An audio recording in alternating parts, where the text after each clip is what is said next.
Trois grosses traites négrières. Alors déjà, toi, j'aime pas la façon dont tu commences ta vidéo. Il y a trois grosses traites négrières.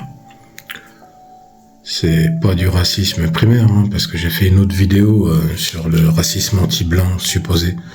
Mais là, je pense que je vais devoir m'occuper de ton cas. La première, c'est la traite intra-africaine qui... Alors déjà, si tu commences à traiter les choses dans le désordre, ça va pas le faire. Vous comprenez pourquoi apprendre son histoire est un acte de résistance ? On l'a dit et on l'a répété.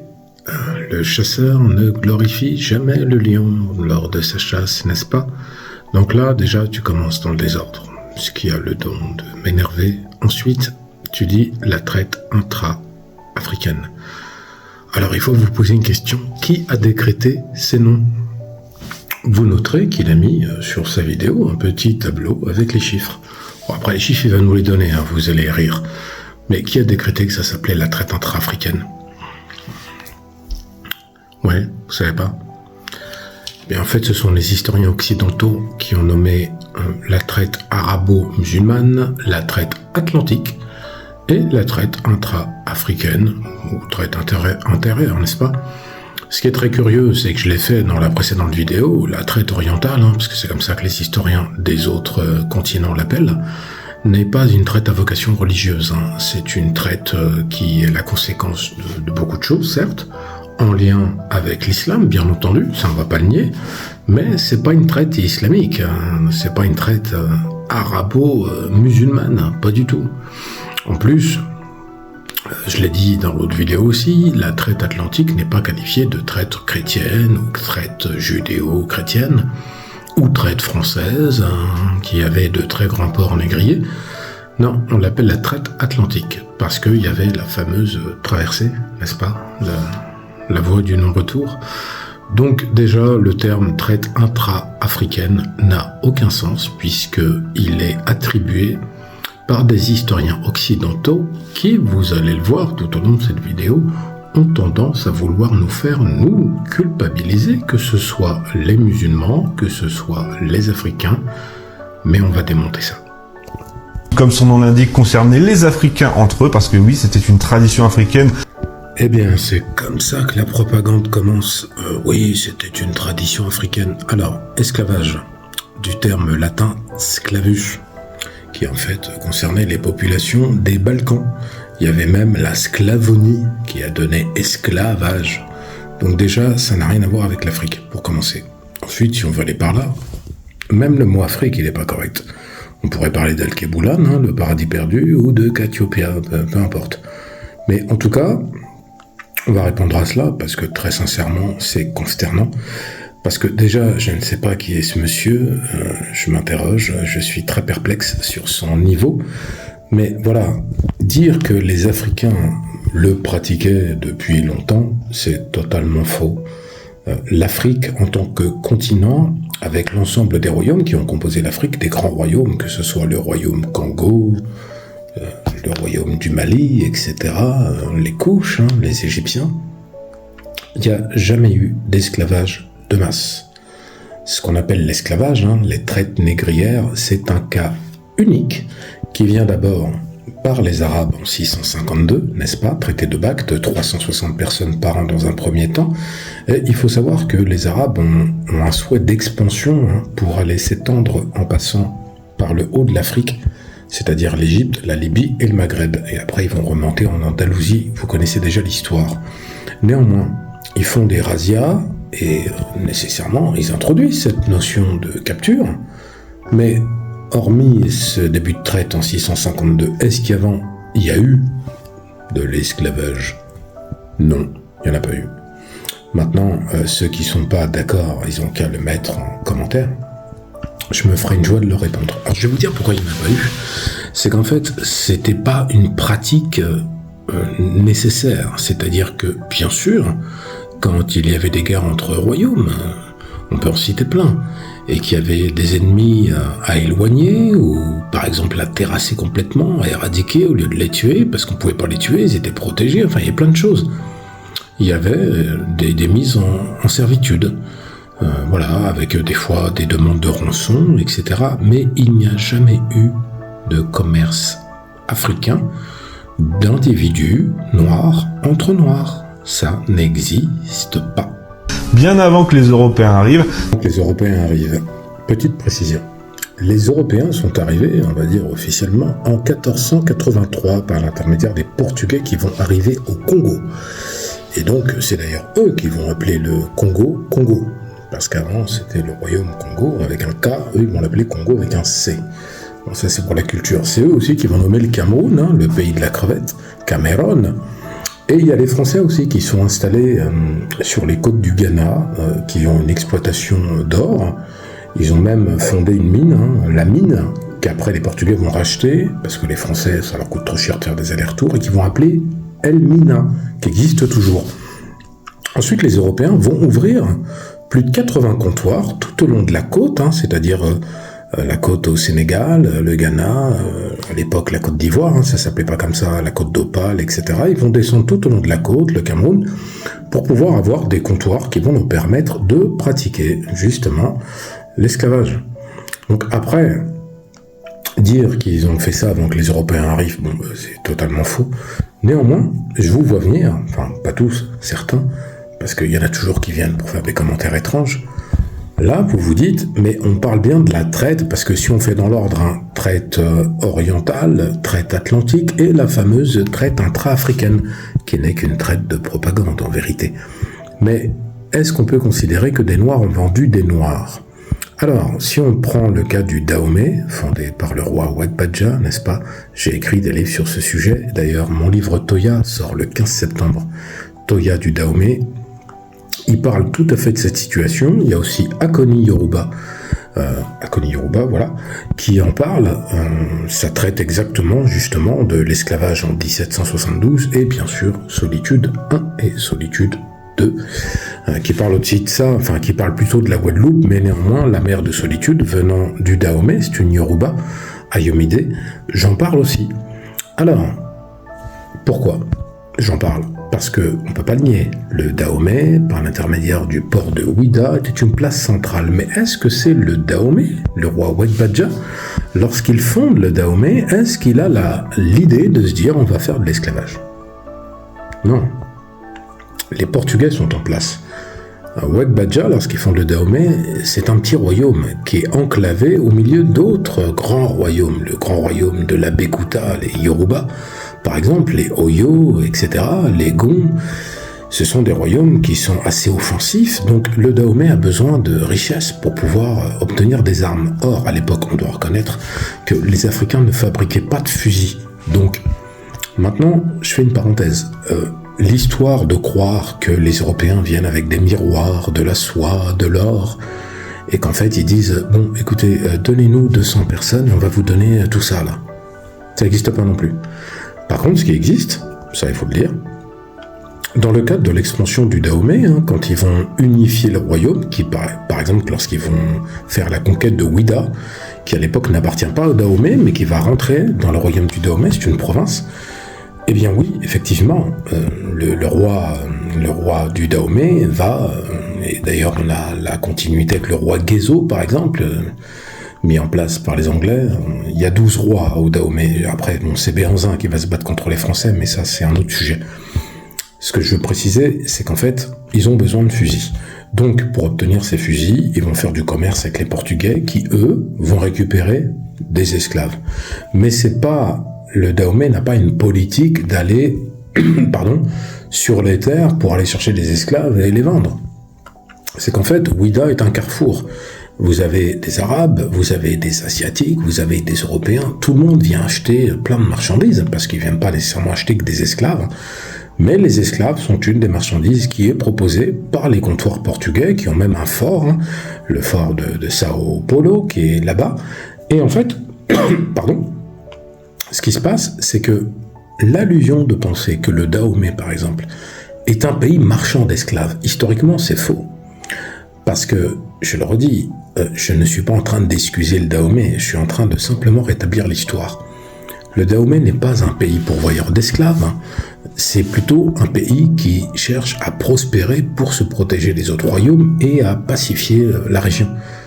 Et en fait, bien sûr, il va y avoir des opportunités de vendre des prisonniers de guerre, Il y a eu des grandes batailles de Kétou, etc., qui vont permettre justement une expansion.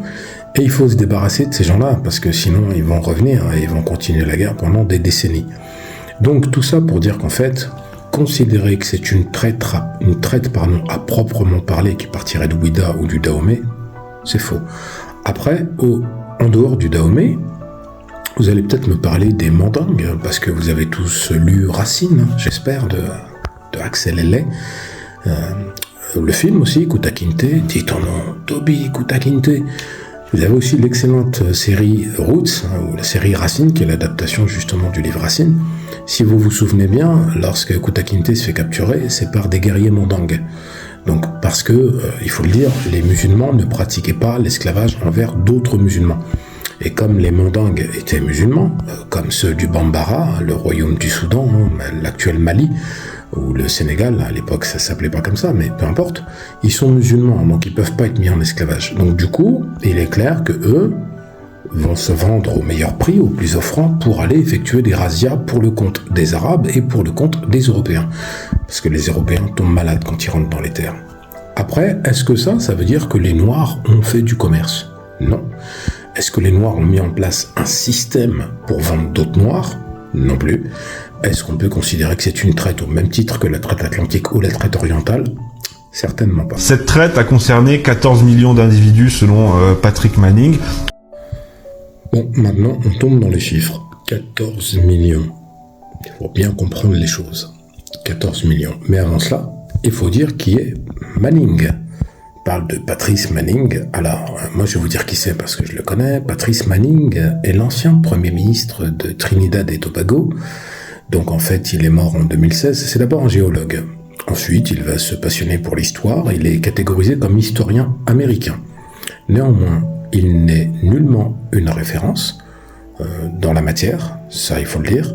Donc le fait de citer Manning, c'est clairement orienté, puisque moi j'ai lu les travaux de Manning et je peux dire que c'est même pas orienté en fait. C'est simplement qu'il tient des positions qui sont raccord avec la catégorie à laquelle il appartient. C'est un Américain, un WASP.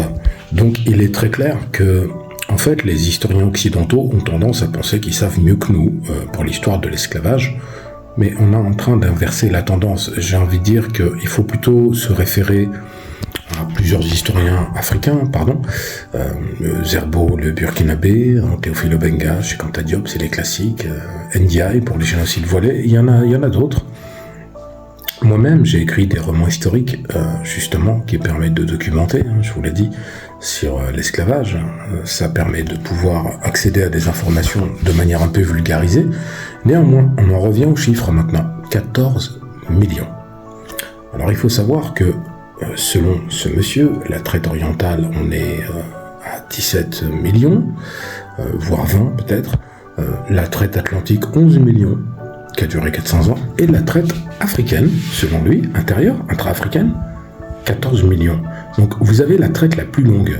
Parce que la traite orientale, c'est pas qu'elle n'est pas plus longue, elle dure 1300 ans dans le temps. Mais elle n'est pas organisée de la même manière. Quand vous regardez par exemple le documentaire Les routes de l'esclavage, vous constatez que la route subsaharienne, etc., qui va vers l'Asie, elle n'est pas organisée de la même manière, et en plus, il y a toutes les histoires de castration, etc., d'intégration dans l'armée. Bon, en tout cas, il y a un vrai problème de comptabilité, puisque ce monsieur dit que c'est la traite intra-africaine. Donc déjà, Manning ou lui, qui était là pour compter? Est-ce que les Africains avaient des registres?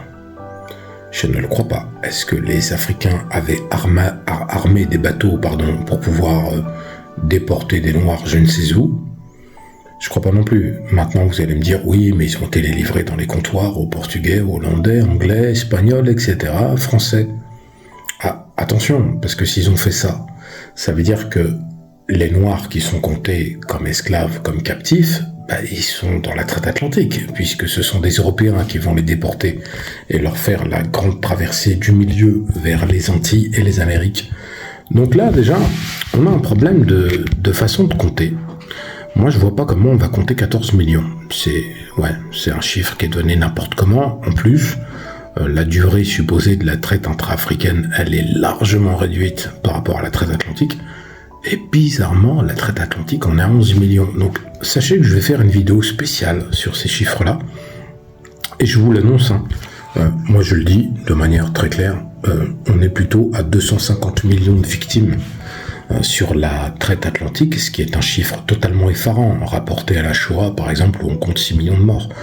Vous savez, le génocide du Rwanda, c'est 1 million de morts en 94, les Herero, les Nama avant, on est quasiment 4 millions, et 20 millions de Congolais, 6 millions sur le Free Congo actuel, mais on est à 20 millions avec Léopold le Belge. Donc, vous imaginez, Léopold le Belge, le roi qui aimait faire couper des mains, lui, il tue 20 millions de Congolais en même pas 30 ans, et vous avez la traite atlantique qui dure 400 ans, et c'est 11 millions de victimes. Là aussi, on est sur le problème de comment on compte entre les gens qui se suicident pour pas monter, les gens qui se suicident pendant la traversée, qui se suicident en arrivant ou qui sont tués pendant la traversée. Ceux qui sont tués aussi, parce que quand on va dans un village et qu'on dit bon, on va capturer les femmes et les enfants, on va tuer tous les hommes, qui c'est qui compte ces victimes-là? Personne. Donc ce chiffre de 14 millions, il est totalement farfelu. Il est aussi farfelu que la notion de traite intra-africaine. Hein. C'est ridicule, debout. Ensuite, eh bien, il y a la traite par les Européens qui a concerné 9 à 12 millions d'esclaves et qui a dû... Contre son histoire est un acte de résistance plus que jamais. Parce que regardez, moi j'ai débattu avec des historiens occidentaux qui sont sur 11 millions de victimes. Il y en a qui avaient poussé jusqu'à 17. Voilà, vraiment avec des efforts. Là, lui, il part de 9. 9 millions. Et après, il fait une espèce de fourchette un peu hasardeuse. Bon, on va pas le redire parce que je l'ai dit dans le propos d'avant, mais vous voyez ce qui se passe quand vous laissez des gens qui n'ont aucune compétence et qui ont surtout un point de vue totalement colonisateur. C'est des colons en fait dans la pensée. Hein. Leurs ancêtres étaient des colons et eux c'est des colons par la pensée. Et ils veulent faire culpabiliser les autres en vous disant les Noirs ont vendu les Noirs, les Arabes vous ont vendu, nous on en a vendu que 9 millions ou peut-être 12. Non, c'est faux. 4 siècles, je vous l'ai dit. Et enfin, clou du spectacle, si je puis dire, eh bien, il y a la traite orientale avec non pas 9, non pas 14, mais 17 millions d'esclaves noirs. Vous avez la démonstration que ceux qui n'ont pas fait d'études et ceux qui n'ont pas la compétence, ils vont croire à ces propos-là. Vous avez vu comment il a amené le propos? Le clou du spectacle, la traite orientale, les méchants musulmans, les terroristes. Il a dit 9 millions cette fois. Il a dit 14 millions pour la traite intra-africaine, 9 millions pour les Européens, la traite atlantique, et clou du spectacle, 20 millions, la plus longue, la plus terrifiante. Là, franchement, vous voyez, je vais faire une vidéo spéciale sur la comptabilité de tout ça, parce que au-delà du terme génocide, c'est du jamais vu dans l'humanité. Il y en a qui vous disent, qui sont même noirs, qui sont d'Afrique ou des Antilles ou d'ailleurs, qui arrivent à vous dire, des Afro-descendants, des Africains, il faut oublier le passé. Gabriel, pourquoi tu t'amuses à écrire des livres sur l'esclavage? À quoi ça sert en fait? Puisque faut oublier le passé, on n'avance pas. Ni oubli, ni pardon. On n'oublie pas le passé.